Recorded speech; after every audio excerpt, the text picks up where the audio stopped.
Hello. अ, मैंने पिछले class में फ्रांस की क्रांति के कारणों का डिस्कशन किया था, बताया था, causes of French revolution. But today right now I am describing the consequences of French revolution. ठीक है, आज मैं फ्रांस की क्रांति के परिणामों के बारे में चर्चा करूंगा।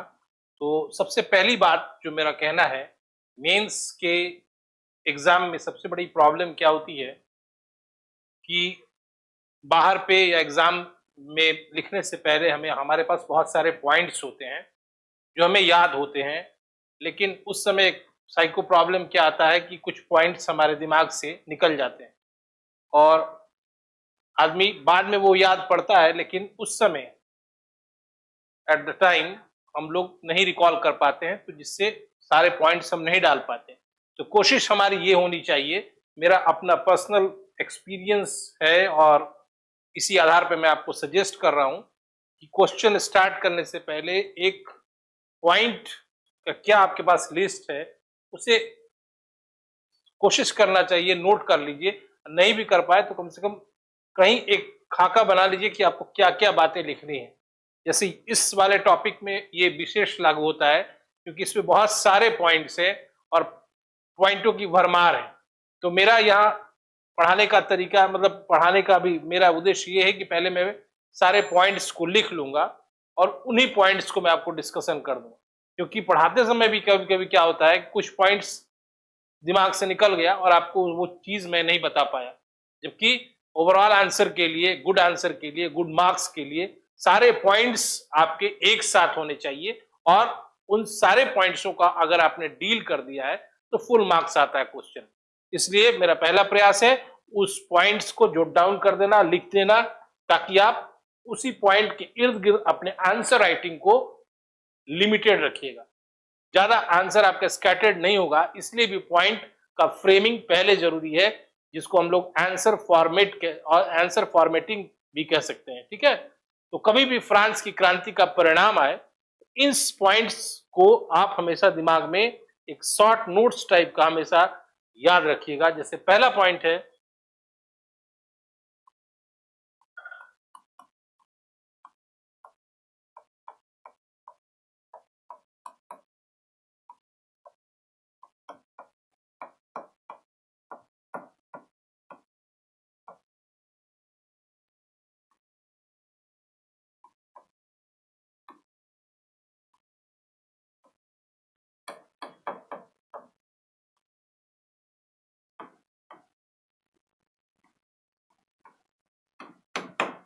पहला पॉइंट मैंने कॉजेज में भी आपको बताया है कि वहां पे एक डेस्पोटिक सिस्टम था, डेस्पॉट थे वहां पे, मतलब निरंकुश शासक थे। ठीक है, स्वेच्छाचारी शासक थे।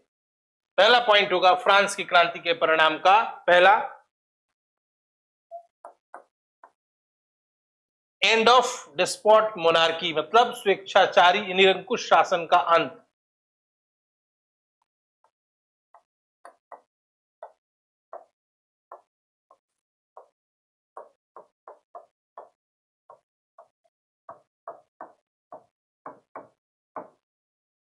इसी से रिलेटेड एक पॉइंट आता है कि जब एंड हो गया निरंकुश शासन का, स्वेच्छाचारी शासन का, तो फिर क्या हुआ, वहां पे शासन व्यवस्था में सुधार हुआ। ठीक है,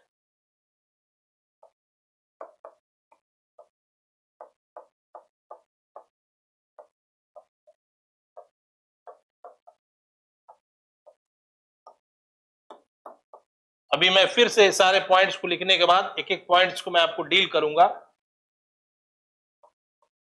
शासन व्यवस्था में सुधार, ठीक है, कैसे उन्होंने अपने एडमिनिस्ट्रेशन को, एडमिनिस्ट्रेटिव सेटअप को उन्होंने सुधार किया। ठीक है ना,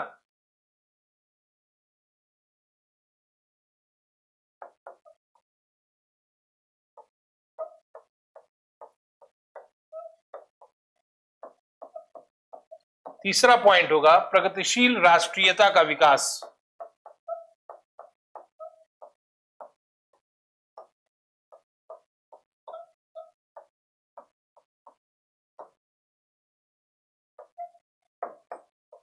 चौथा हुआ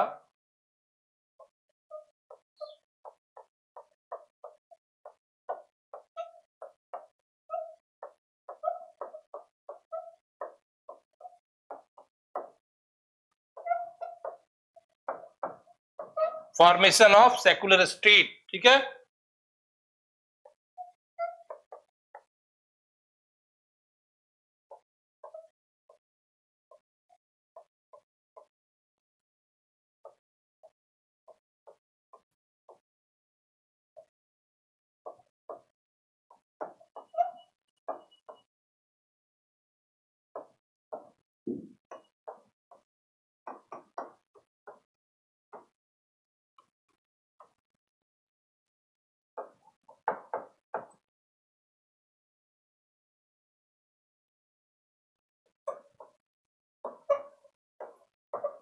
जन प्रभुता या संप्रभुता, people's sovereignty, establishment of people's sovereignty, जन संप्रभुता की स्थापना।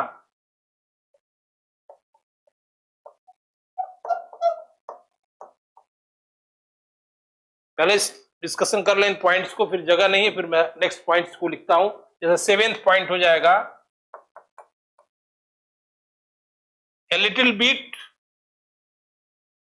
क्या हुआ? A little bit, French revolution was catalyst for socialistic ideology.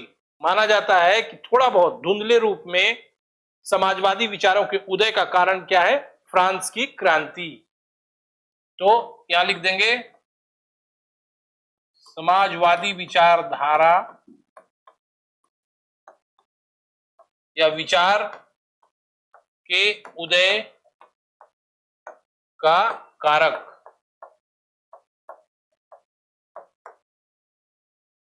आठवां point, declaration of human rights, मानव अधिकारों की घोषणा।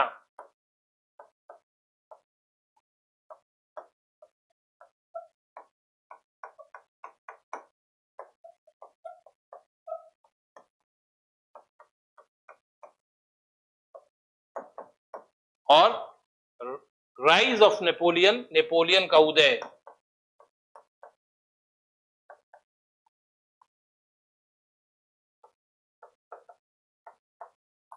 तो आते हैं पहले पॉइंट पर। मैंने लिखा है निरंकुश शासन का अंत। फ्रांस में मैंने बताया था क्रांति के प्रमुख कारणों में प्रमुख कारण था राजनीतिक व्यवस्था में फैली हुई अराजकता, chaos in political situation in France. मतलब एक अजीब अराजक स्थिति फ्रांस में थी राजनीतिक व्यवस्था में, जहां पे शासक जो था सर्वोपरि था, और शासक जो थे, राजा जो थे, वो अपने आप को ईश्वर के बाद समझते थे कि ईश्वर के बाद इस धरती पे, इस देश में मैं ही शक्तिशाली हूं, और मेरा जो आदेश है, मेरे जो ऑर्डर हैं, वो डिवाइन ऑर्डर है, ईश्वरीय आदेश है, और उसका कोई भी उल्लंघन नहीं कर सकता है। उसका आधार क्या था? उनके इस सोच का क्रिश्चियनिटी की गलत व्याख्या, ईसाई धर्म की गलत व्याख्या करने वाले उस समय पादरी थे, जो सुविधाभोगी वर्ग थे।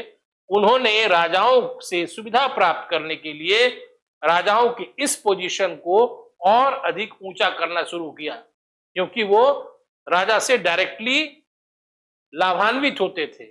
तो राजा के आदेश का कोई भी उल्लंघन नहीं कर सकता था।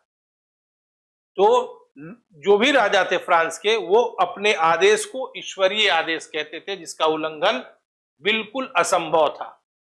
और इसी कारण से जो राजनीतिक व्यवस्था थी वो सामंती व्यवस्था की तरह स्थापित थी। तरह नहीं, मतलब सामंती व्यवस्था स्थापित था। वो फ्यूडल सिस्टम वहां पे एस्टैब्लिश्ड रूप में था, और प्रजा, आम जनता, कॉमन मैन की स्थिति बिल्कुल दयनीय थी, और जनता अपने कष्टों से करा रही थी।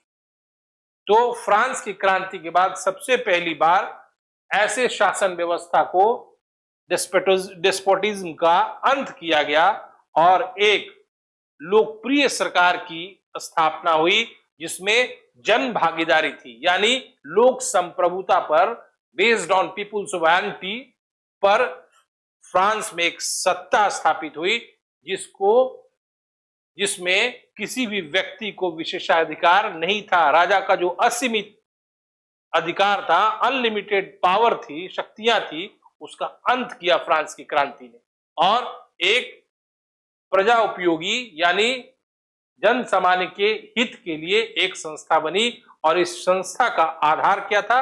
वो लोग थे। यानी एक लोकप्रिय सरकार की स्थापना फ्रांस की क्रांति के बाद हुई। ये तभी हो पाएगी जब इसमें जो विकृतियां हैं, जो त्रुटियां हैं, उसको इरिडिकेट किया जाएगा, उसको हटाया जाएगा। इसीलिए मैंने दूसरा पॉइंट शासन व्यवस्था में सुधार लाया। क्या किया गया? शासन को 3 भागों में बांटा गया। पहला काम लेजिस्लेटिव का काम अलग किया गया, जुडिशियरी का काम अलग किया गया और एग्जीक्यूटिव का काम अलग किया गया। यानी विधायिका, कार्यपालिका और न्यायपालिका में सरकार का विभाजन किया गया। पहले क्या था क्रांति से पूर्व कि राजा ही कानून निर्माता था, राजा ही न्यायाधीश की भूमिका निभाता था और राजा ही जज के तौर पे किसी भी निर्णय के पक्ष या विपक्ष में बोला। लेकिन उसके बाद फ्रांस की क्रांति के बाद शासन का 3 भागों में विभाजित हो गया और राजा भले मंत्रियों को चुनता था या मंत्री उसके पसंद के बनते थे, लेकिन मंत्रियों की को ये इजाजत नहीं थी कि विधायिका में, लेजिस्लेटिव असेंबली में जाके कानून निर्माण में अपना कोई योगदान। इससे क्या हुआ? इससे जो शासन जो सेंट्रलाइज था एक व्यक्ति में, सिर्फ राजा में, वो स्थिति समाप्त हो गई और शासन व्यवस्था एक लोकप्रिय शासन व्यवस्था के रूप में उभरी। दूसरा मैंने पॉइंट लिखा है तीसरा प्रगतिशील राष्ट्रीयता का विकास। फ्रांस की क्रांति ने न सिर्फ यूरोप को बल्कि संसार के एक बड़े भाग को प्रभावित किया है। फ्रांस की क्रांति को प्रगतिशील क्रांति का दर्जा दिया गया। क्यों? क्योंकि उसके बाद 19वीं शताब्दी का यूरोप राष्ट्रीयता का इतिहास है। 19वीं शताब्दी के यूरोप को देखेंगे आप तो ये राष्ट्रीयता का इतिहास माना जाता है। भले मेटरनिख ने वियना कांग्रेस में इन उभरती प्रगतिशील राष्ट्रवादी शक्तियों को कुचलने का प्रयास किया और अंतर्राष्ट्रीय भावना पर बल प्रदान किया, फिर भी जो राष्ट्रीयता का अलग फ्रांस की क्रांति ने जगाया वो फिर बाकी दूसरे देशों में भी पहुंचा, जैसे हॉलैंड, स्पेन, ग्रेट ब्रिटेन। और ये राष्ट्रीयता का जो गुब्बार था उसे कोई नहीं रोक पाया। मेटरनिख प्रतिक्रियावादी शक्तियों का प्रतिनिधि करता और उसके वियना कांग्रेस में लाख कोशिश किया उसने, लेकिन उससे राष्ट्रीयता को वो रोक नहीं पाया और पूरा 19वीं शताब्दी राष्ट्रीयता का इतिहास। इसलिए फ्रांस की क्रांति ने प्रगतिशील राष्ट्रीयता को जन्म दिया। एग्जाम्पल में आप देख सकते हैं, जब 1792 ईस्वी में प्रसा, ऑस्ट्रिया जैसे विदेशी राष्ट्रों ने फ्रांस पर हमला किया तो फ्रांस के लोग एक साथ गले में गले लगाकर और उस आक्रमण का मुकाबला करने के लिए आगे बढ़कर आए और उस समय मार्शलीज के गीत गाते हुए पूरे उत्साह के साथ उन्होंने इस विदेशी आक्रमण का सामना किया। और मार्शलीज का गीत आज भी फ्रांस का राष्ट्रीय गीत है, ठीक है ना। तो प्रगतिशील राष्ट्रीयता का विकास इस क्रांति का बहुत बड़ा योगदान है, जिसने न सिर्फ फ्रांस को बल्कि पूरे यूरोप को प्रभावित किया और वो राष्ट्रीयता बाद में विश्व के दूसरे हिस्सों में भी उसी राष्ट्रीयता का जो लहर था उसने बाकी संसार के दूसरे देशों में भी राष्ट्रीय आंदोलनों को जन्म दिया। तीसरी बात, धर्मनिरपेक्ष राज्य की स्थापना। फ्रांस की क्रांति ने धर्मनिरपेक्ष राज्य की स्थापना की। ये मैंने निरंकुश शासन वाले पॉइंट में डिस्कशन किया था, जिसमें मैं आपको बता रहा था कि राजाओं की शक्ति क्यों इतनी शक्तिशाली हो गई थी, क्यों राजा सर्वोपरि थे फ्रांस के। क्योंकि सुविधाभोगी वर्ग, धार्मिक ठेकेदार जो पादरी थे, वो राजाओं की शक्ति को और बढ़ोतरी करते थे, क्योंकि उनसे राजाओं से उनको लाभ था। और पूरा फ्रांस क्रांति से पहले का पूरा शासन व्यवस्था फ्रांस का जो था वो धर्म आप्लावित था, मतलब ओवरशैडोड बाय रिलीजन। किस रिलीजन से? क्रिश्चियनिटी से। और ओरिजिनल क्रिश्चियनिटी अब नहीं रह गया था, क्योंकि क्रिश्चियनिटी में बहुत सारी त्रुटियां आ गई थी, विकृतियां आ गई थी और इसी विकृति को नहीं हटाने देने के लिए राजा भी थे, क्योंकि राजा व्यक्तिगत रूप से इससे लाभान्वित होते थे, क्योंकि उनकी शक्ति पर फिर कोई उंगली नहीं उठाता था, क्योंकि उनको ऊपर से धर्म का आश्रय मिला हुआ था। पादरी राजाओं के सपोर्टर थे। लेकिन क्रांति के बाद पहली बार फ्रांस में धर्मनिरपेक्ष राज्य की स्थापना की गई और ये बताया गया कि धर्म व्यक्तिगत मामला है, मानव गरिमा अलग की, मतलब मानव गरिमा भी अलग है। किसी भी व्यक्ति को, किसी भी मनुष्य पर जबरदस्ती धर्म को लादा नहीं जा सकता है, क्योंकि धर्म निजी मामला है, व्यक्तिगत मामला है। और पादरियों को राजा और सरकारी कार्यों से अलग किया गया।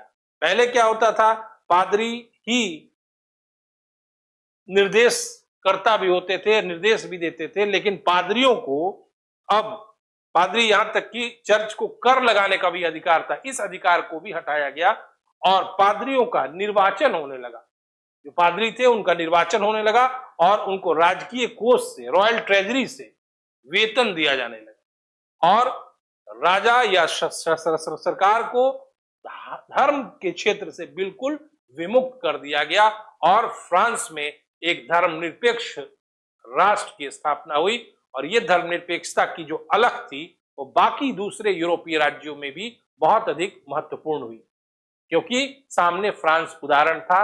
और जब धर्म से राज्य का अलगाव हुआ, यानी सरकार धर्म से अलग हुई, तब से राष्ट्र की प्रगति प्रारंभ हो गई। नहीं तो आप पहले भी पढ़ेंगे, ये धार्मिक ठेकेदार शासन व्यवस्था को दूषित किए हुए थे और आम जनता की स्थिति दयनीय थी। चौथा पॉइंट मैंने लिखा है, पांचवा पॉइंट, समाज और अर्थव्यवस्था में सुधार। इस क्रांति का सबसे बड़ा परिणाम यह है कि क्रांति का जब कारण मैंने डिस्कशन किया था तो मैंने आपको बताया था कि पूरा समाज जो था वो डिस्क्रिमिनेशन पे आधारित था। क्या कहते थे उसको? विभेद पर आधारित था।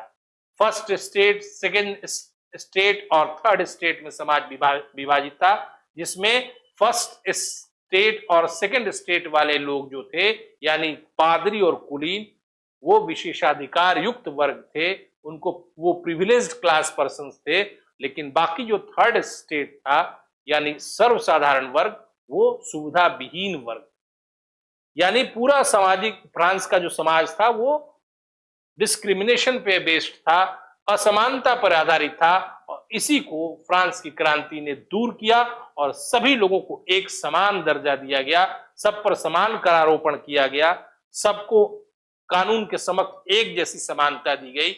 इससे क्या हुआ कि सोसाइटी में एक इक्विलिटी आई, एक समानता आई और समाज के हर व्यक्ति अपने प्रोग्रेस के लिए, अपने प्रगति के लिए स्वतंत्र थे। उस पर कोई ऊंचा वर्ग या बड़ा वर्ग हावी नहीं था। हर व्यक्ति को अपने प्रगति का एक समान राइट मिला, एक समान अधिकार मिला। तो पहला समाज में यही सुधार किया इस क्रांति ने कि सामाजिक समानता की स्थापना की, सामंतवाद का बिल्कुल अंत किया और एक सोशल इक्वालिटी का एस्टेब्लिशमेंट हुआ फ्रांस में। समाज के साथ मैंने लिखा अर्थव्यवस्था में सुधार। फ्रांस की क्रांति से पहले फ्रांस की जो आर्थिक अर्थव्यवस्था संबंधी स्थिति थी वो त्रुटि से ग्रसित थी। कारण कि कोई एक यूनिक, कोई एक सेंट्रलाइज्ड लॉ नहीं था। आपको बता देते हैं हम कि क्रांति से पहले अलग अलग फ्रांस के क्षेत्रों में अलग अलग प्रकार के कानून लागू थे। करीब 3825 लॉ थे, रेगुलेशंस थे, जो कि अलग अलग क्षेत्रों में फ्रांस के चलते थे। राज्यों में भी दो प्रकार के राज्य थे फ्रांस में, एक गवर्नमेंट कहलाते थे और दूसरे जीरोदिस्ट कहलाते थे। गवर्नमेंट राज्यों की संख्या 40 थी, जीरोदिस्ट की संख्या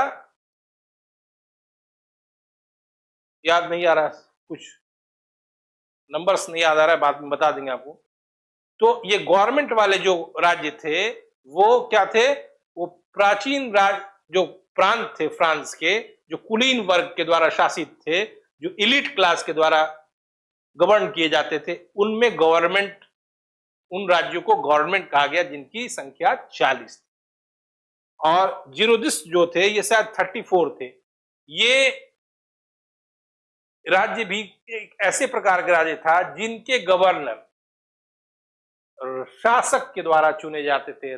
शासक यानी कि राजा जिसको पसंद करता था उन्हीं को एमानता या क्या नाम था कहा जाता था वैसे गवर्नरों को, और उनको नियुक्त किया जाता था उस राज्य के गवर्नर पद। और लेकिन वो होते थे राजा के ही आदमी, राजा जिसको पसंद करता था उसी को बनाता। और 3825 प्रकार के कानून लागू थे। तो अर्थव्यवस्था में सबसे बड़ी समस्या क्या थी कि बड़े बड़े शहरों में गिल्ड श्रेणियां थी जो खास खास व्यवसाय को अपने नियंत्रण में रखती थी, कंट्रोल थे, मतलब मोनोपोली था उनका। और कुछ इंडस्ट्रीज ऐसे थे, कुछ उद्योग ऐसे थे जो सिर्फ राज्य के अधिकार में थे। इससे क्या होता था कि नए स्वतंत्र जो व्यापारी होते थे फ्रांस के, उनको उन्मुक्त वातावरण, फ्री एटमॉस्फेयर नहीं मिल पाता था। उनको यह दिमाग में हमेशा रहता था जैसे ग्रेट ब्रिटेन में इंडस्ट्रियल रिवॉल्यूशन हुआ है, हमारे देश में भी ऐसा हो, हमारे यहाँ भी प्रोडक्शन बढ़े, हम भी अपने सामान को खुले बाजार में बेच सके, हम भी लाभ कमा सके, प्रॉफिट कमा सके। लेकिन ये क्रांति के पहले संभव नहीं था क्योंकि इतने रिस्ट्रिक्शंस, इतने नियंत्रण, इतने टैरिफ्स फ्रांस में कायम थे, ये व्यापारी निराश थे और खुलकर सामने नहीं आ रहे।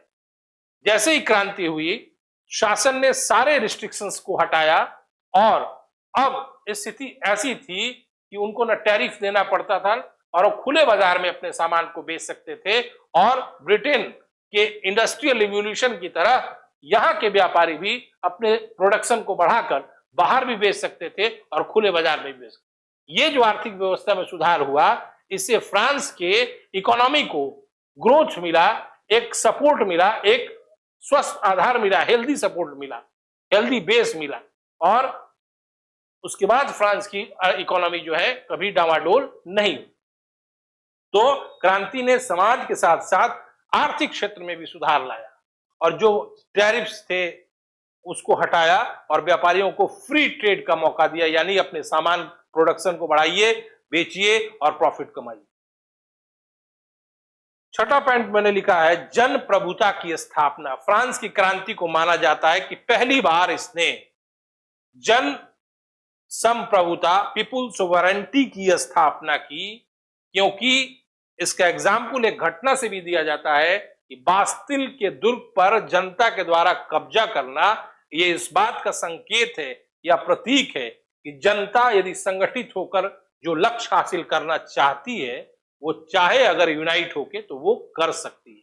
यानी लोगों की शक्ति में आस्था जगी और जनता को वैल्यू प्राप्त हुआ, प्रजा को वैल्यू हुआ, व्यक्ति की गरिमा भी स्थापित हुई। इससे कैसे कि व्यक्ति अपनी इच्छाओं को साकार कर सकता है बशर्ते वो उसकी इच्छा सही हो और वो एकता के साथ किसी लक्ष्य को प्राप्त करने के लिए चले। बास्तिल दुर्ग पर जनता का अधिकार हो जाना ये बात को साबित करता है कि जन संप्रभुता में ताकत है और कोई भी शासक चाहे वो कितना भी निरंकुश हो इसकी अवहेलना बहुत लंबे दिनों तक नहीं कर सकता है। तात्कालिक तौर पे वह जनता की आवाज को दबा सकता है लेकिन अंततः जनता इसका रिएक्शन देगी, जनता इसका प्रतिकार करेगी और उस शासन को हटना पड़ेगा। तो जन प्रभुता, लोगों की शक्ति में आस्था इस क्रांति का सबसे बड़ा उपादान है जो इसके बाद एक स्थापित सत्य के रूप में विश्व में आया। अगला मैंने लिखा है मानव अधिकारों का घोषणा पत्र, क्योंकि राष्ट्रीय महासभा, क्रांति के बाद राष्ट्रीय महासभा ने कुछ मूलभूत मानव अधिकारों की घोषणा की। जैसे उसने बताया कि मनुष्य के नैसर्गिक अधिकार होते हैं, जैसे स्वतंत्रता पूर्वक जीने की स्वतंत्रता होती है ना, स्वतंत्रता पूर्वक जीने की स्वतंत्रता, भाषण अभिव्यक्ति की आजादी, कहीं संघ बनाने की आजादी, कुछ बोलने की आजादी, ठीक है। इस तरह की मानव अधिकारों की घोषणा, संपत्ति का अधिकार, दूसरे के शोषण से बचने का अधिकार, ऐसे मानव अधिकार पहली बार फ्रांस की क्रांति के बाद राष्ट्रीय महासभा ने जारी किया, यानी कि मतलब घोषित किया। ऐसा नहीं था कि पहली बार था, क्योंकि इससे पहले अमेरिकी स्वतंत्रता संग्राम में भी जो स्वाधीनता का घोषणा है उसमें इन अधिकारों की घोषणा की गई थी। फिर ब्रिटेन के मैग्ना कार्टा में भी ऐसे अधिकारों की घोषणा की गई थी। लेकिन इस क्रांति के बाद इन अधिकारों की बहुत महत्व देते हुए और बल देते हुए, जोर देते हुए घोषणा की गई। इसलिए इसका रिलेवेंस है, इसलिए इसका संदर्भ है। और इन अधिकारों का इंपॉर्टेंस इतना था, इनका महत्व इतना था, संयुक्त राष्ट्र घोषणा पत्र जो मानव अधिकारों संबंधी है उसमें भी कई अधिकारों को शामिल किया गया है, भारत के संविधान में भी शामिल किया गया है। इसलिए मानव अधिकारों का जो घोषणा पत्र है ये विशेष महत्व रखता है इस क्रांति के बाद। ठीक है। उसके बाद मैंने लिखा है समाजवादी विचारों का उदय। माना जाता है कि समाजवादी विचारों की एक धुंधली सी प्रवृत्ति दिखाई पड़ रही है उदय की, क्योंकि जैकोबिनों को पहला ऐसा व्यक्ति माना जाता है जिन्होंने अमीरों के विरोध में गरीबों का पक्ष लिया। सच्चे अर्थ में जैकोबिन को समाजवादी नहीं माना जा सकता है, क्योंकि कभी उन्होंने श्रमिक वर्ग का संगठन नहीं किया। They never United labourer class. ठीक है, कभी भी उन्होंने श्रमिक वर्ग का संगठन नहीं किया है। उनको सच्चे अर्थ में समाजवादी नहीं माना जा सकता है। रॉबेस्पियर जैसे है उसको उग्र समाजवादी माना जा सकता है। कैसे माना जा सकता है कि रॉबेस्पियर ने एक ऐसे राज्य की कल्पना की थी जिसमें ना कोई अमीर होगा ना कोई गरीब होगा। ये जो कॉन्सेप्ट है वो समाजवादी विचारधारा से मेल खाता हुआ है। इसलिए फ्रांस की क्रांति को समाजवादी विचारों के प्रारंभ का धुंधला संकेत मानना कहीं से गलत नहीं होगा। बाद में भले समाजवाद को और आगे बढ़ाने में Saint Simons, Charles Fourier, Louis Blanc, ठीक है ना, रॉबर्ट ओवेन, बहुत सारे लोग आए, लेकिन धुंधला माना जाता है कि समाजवादी विचारों के उदय का ये बहुत बड़ा आधार है फ्रांस की क्रांति। छठा लास्ट पॉइंट मैंने लिखा है नेपोलियन का उदय। नेपोलियन का उदय एक बहुत आश्चर्यजनक घटना थी उस देश के लिए जहां पे योग्यता कोई मायने नहीं रखता था, बल्कि कुलीन वर्ग में जन्म लेना, ऊंचे वंश में जन्म लेना ही योग्यता का मापदंड था। लेकिन फ्रांस की क्रांति ने एक ऐसा वातावरण तैयार किया, एक ऐसा माहौल पैदा किया जिसमें कोई साधारण सा व्यक्ति भी अपनी योग्यता के बल पे, अपनी प्रतिभा के बल पर आगे बढ़ते हुए राजा का पद भी प्राप्त कर सकता है, जिसका साक्षात उदाहरण नेपोलियन था। ये फ्रांस की क्रांति का सबसे बड़ा योगदान है कि उसने एक ऐसा माहौल, एक ऐसी व्यवस्था कायम की। फ्रांस की क्रांति का सबसे महत्वपूर्ण परिणाम है कि नेपोलियन जैसे व्यक्ति ने भी फ्रांस के राजा का पद स्वीकार करके ये साबित कर दिया कि ऊंचा वंश इंपॉर्टेंट नहीं है, बल्कि योग्यता इंपॉर्टेंट। बस इन्हीं सारे पॉइंट्स को अगर आप डील करते हैं और लिखते हैं बेहतर अच्छे राइटिंग में, पढ़ने लायक, तो यही है फ्रांस की क्रांति का बहुत सारा परिणाम। हमेशा ध्यान रखिएगा, पॉइंट्स पर ध्यान रखना और पॉइंट्स को रिकॉल रखना बहुत इंपॉर्टेंट है। लिखने के समय पॉइंट्स रिकॉल नहीं कर पाता आदमी, ये बहुत बड़ा कारण है कम नंबर आने का। इसलिए इन्हीं पॉइंट के इर्द गिर्द आप आंसर राइटिंग कर सकते हैं। Thank you.